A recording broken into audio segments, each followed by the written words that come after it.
एक गोष्ट लक्षात ठेव,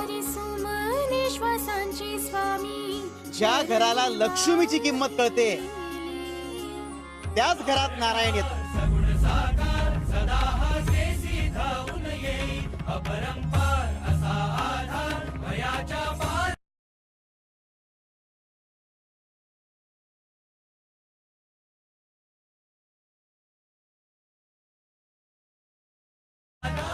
घेऊ नकोस,